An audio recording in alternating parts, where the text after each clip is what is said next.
क्या ईरान के अंदर भी अमेरिकी हवा आ गई है भाई? जिस तरीके से अमेरिका है वैश्विक मंचों के ऊपर भारत के बारे में कुछ भी अनाप शनाप बक देता था, अब उसी टाइप से वही सेम रूप है ईरान ने भी धारण कर लिया है। क्योंकि भाई अभी अभी कल की बात है, ईरान ने भारत के 2 समुद्री जहाज पकड़ लिए हैं, वही जहाज जो भारत के लिए एलपीजी लेके आने लग रहे थे और जो भारत के लिए जो कच्चा तेल है उसको लेके आने लग रहे थे। क्या अब इसकी वजह से ईरान और भारत का युद्ध होगा?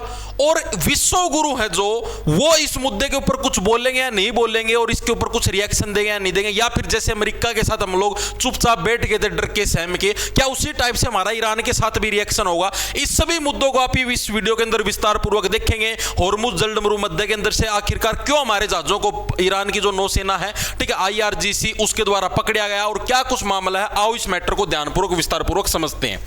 सबसे पहले तो मैं आप लोगों को बता दूं कि 2 समुद्री जहाज थे जो कि यूनाइटेड अरब एमिरेट्स, यानी कि यहां पर क्या आपका दुबई है, दुबई, ठीक है, दुबई से है आपके गैस वगैरह और तेल वगैरह लेके है भारत के यहां पर जो गुजरात का समुद्री तट है यहां पर आने लग रहे थे भाई, ठीक है। और ये जो जगह है इसको बोलते हैं हॉर्मुज जलमरू मध्य, आप सभी को पता भी होगा, स्ट्रेट ऑफ हॉर्मुज, आप लोगों ने अब तो अखबारों के अंदर हर जगह नाम छपा हुआ था, आपने देख लिया हुआ।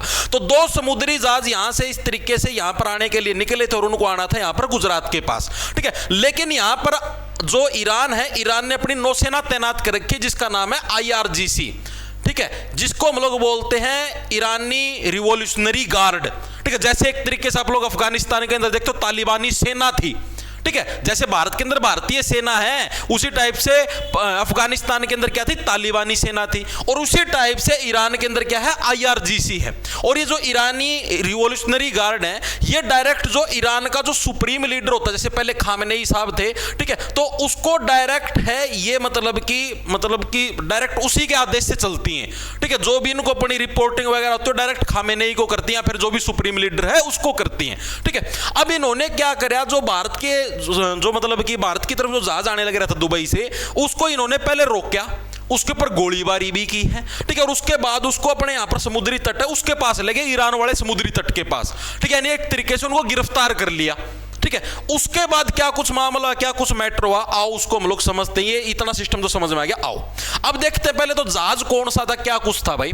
22 अप्रैल 2026 की कहानी है। ईरान की रिवॉल्यूशनरी गार्ड कोर्प्स है IRGC ने हॉर्मुज जलमरू मध्य यानी स्ट्रेट ऑफ हॉर्मुज के पास 2 अंतरराष्ट्रीय जहाजों को जब्त कर लिया, जिसमें से एक भारत आने लग रहा था। पकड़े गए जहाज, इन 2 जहाजों में से एक लाइबेरिया का ध्वज, यानी उसके ऊपर अपने देश का झंडा नहीं था, लाइबेरियन जो कंट्री है उसका उस जहाज के ऊपर झंडा था वाला। उस जहाज का नाम था एपामिनोडानस, ठीक है, जो दुबई के जेबेल अली से गुजरात के मुंद्रा पोर्ट के ऊपर आने लग रहा था। क्यों पकड़ा गया?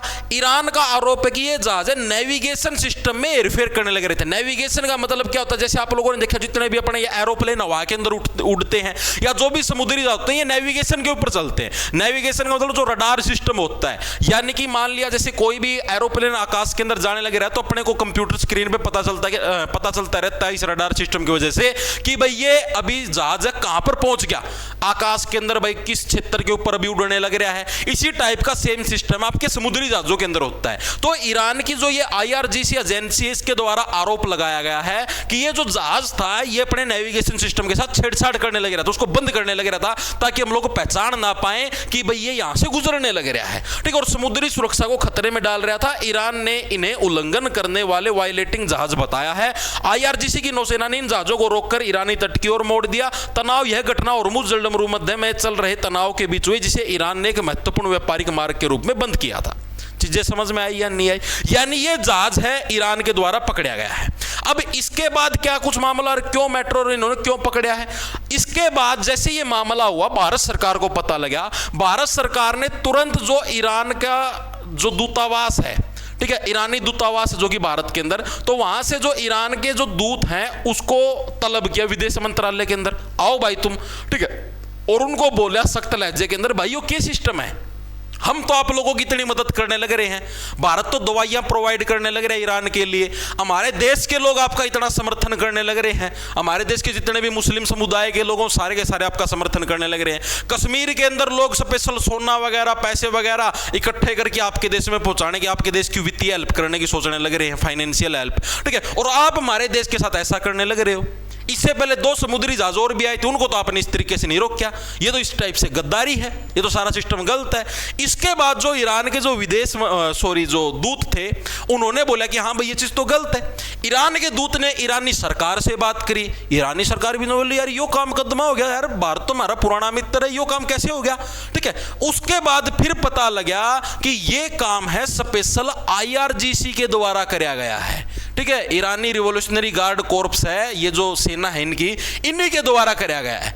और ये सेना है अब बेलगाम हो चुकी है भाई, ये सेना क्या है, बेलगाम हो चुकी है। ये अब जो ईरान का जो सुप्रीम लीडर है वर्तमान में, जो भी खामेनेई का बेटा, ठीक है, अब ये उसकी भी बात नहीं मानने लग रहे, ये उनसे ऊपर हो चुके हैं। और अभी जैसे उस खामनेई के द्वारा क्या है, बहुत सारे जो मतलब कि अपॉइंटमेंट करी गई थी, अलग अलग लोग नियुक्त करे गए थे, भाई वो फलाना मंत्री, वो दिमकाना मंत्री है, ठीक है। इन्होंने उसको भी नेगलेक्ट कर दिया। ये बोले कि जिसके ऊपर हम सहमति दिखाएंगे ना, सिर्फ उसी की नियुक्ति होगी, आप आंडू पांडू किसी को भी कुछ भी नहीं बना सकते। यानी जिस तरीके से अफगानिस्तान के अंदर सारा सिस्टम हुआ था, अफगानिस्तान के अंदर भी सेम ये जो तालिबान था, ठीक है, तालिबान क्या थी, एक तरीके से सेना टाइप की थी, ठीक है। और इन्होंने क्या करा, धीरे धीरे उस सरकार को खत्म करके और खुद ही क्या है, खुद ही ने कब्जा कर लिया सारे सिस्टम के ऊपर। अब भविष्य है ईरान का, वो भी इसी अंधकार में जाने वाला है। ईरान के अंदर भी सेम ये जो IRGC है, ये अब धीरे धीरे क्या करेगी, जो ईरान की सरकार है उसको गिराकर और खुद कब्जा कर लेगी। और जहां तक मेरे को लगने लग रहा है, मेरा पर्सनल ओपिनियन देने लग रहा हूं, 99.9% चांस है कि अमेरिका ने इसको खरीद लिया, ठीक है।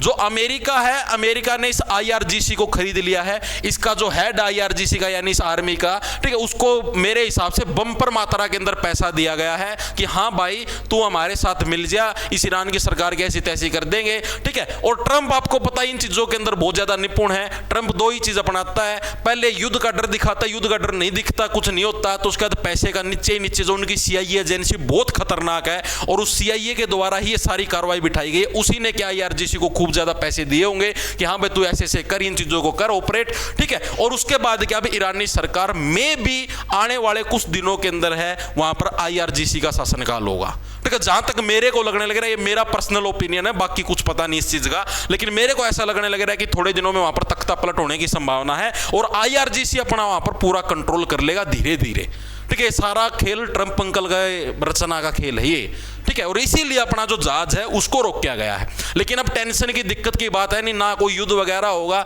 ठीक है, ना विश्व गुरु को चुप रहने की जरूरत है, क्योंकि हमारा दबदबा पुराने समय से था, है और रहेगा। लेकिन भाई अमेरिका के केस में हम लोग थोड़ा दब जाते हैं, क्योंकि हमारी मजबूरी है। मजबूरी क्यों? क्योंकि हमारे देश में इतनी पावर नहीं है कि भाई वो अमेरिका के साथ टक्कर मार ले। आप सभी को पता है अमेरिका कहाँ कितना पावरफुल देश है, कितनी पावरफुल कंट्री है, और उनकी तो करेंसी भी अपने से ज़्यादा पावरफुल है। और आप ही कहाँ पर हैं? बहुत ज़्यादा दिन रात का फर्क है मेरे भाई, क्योंकि वो डेवलप्ड कंट्री है, ठीक है, आपकी विकसित कंट्री है। आप ही विकसित देशों के अंदर नहीं, आप ही विकासशील देशों के अंदर, जिसका भी विकास होने लग रहा है। अपना तो लक्ष्य भी हो रहा है 2047 तक हम विकसित हो, लेकिन कौन होया 2047 तक भी विकसित, तुम टेंशन ना लो, ठीक है। विकसित होने के लिए है बढ़िया जो नेता, जो पढ़े लिखे नेता होते हैं उनकी जरूरत होती है मेरे भाई, ठीक है। विकसित होने के लिए धर्म के नाम पर लड़ना बंद करना पड़ेगा, तब जाके देश विकसित होगा। विकसित होने के लिए एजुकेशन फ्री होनी चाहिए देश के अंदर। विकसित होने के लिए देश के अंदर आपकी हेल्थ सुविधा है वो फ्री होनी चाहिए, ठीक है। टैक्स लो कोई दिक्कत नहीं, लेकिन एजुकेशन हेल्थ को फ्री कर दो, उसी दिन देश विकसित हो जाएगा, इस बात की मेरी गारंटी है, ठीक है। विकसित होने के लिए एजुकेशन सिस्टम के अंदर बदलाव की जरूरत है। ऐसे कहने से विकसित नहीं होता 2047 में देश विकसित। 2047 तक तुम रहोगे ही नहीं, जो ये घोषणा करने लगे रहे ना अभी देश के अंदर 2047 तक देश विकसित। अरे तुम इतने दूर के सपने हमको दिखाने क्यों लगे रहे हो? 2047 तक तुम्हारा पता ही नहीं तुम रहोगे धरती पर नहीं रहोगे। तुम वर्तमान का दिखाओ ना कि अगले 1-2 साल के अंदर जो हमारा जो सरकार का टाइम पीरियड 2029 तक, उसके अंदर तुम क्या कर सकते हो देश के लिए, वो चीज दिखाओ, ठीक है भाई। तो ये सारी की सारी घटना थी जो कि ईरान के अंदर चलने लग रही है। फिलहाल अपने को डरने की कोई जरूरत नहीं है, ठीक है। तलब कराया था, गहरी चिंता व्यक्त करी है वगैरह वगैरह सारा सिस्टम, ठीक है। लेकिन इतना कुछ खास मतलब हाई फाई सिस्टम नहीं है, ना विश्व गुरु को कुछ बोलने की जरूरत है, वैसे ही काम चल जाएगा अपना, ठीक है। तो सभी साथियों को राम राम, धन्यवाद। यही आप सभी के लिए इन्फॉर्मेशन थी। और भी कुछ अपडेट होगी वैश्विक मुद्दों के ऊपर तो मैं आप लोगों को जरूर दूंगा। आप लोग चैनल से जुड़ सकते हो। राम राम, लांडा ले लो, खा जाओ फटाफट।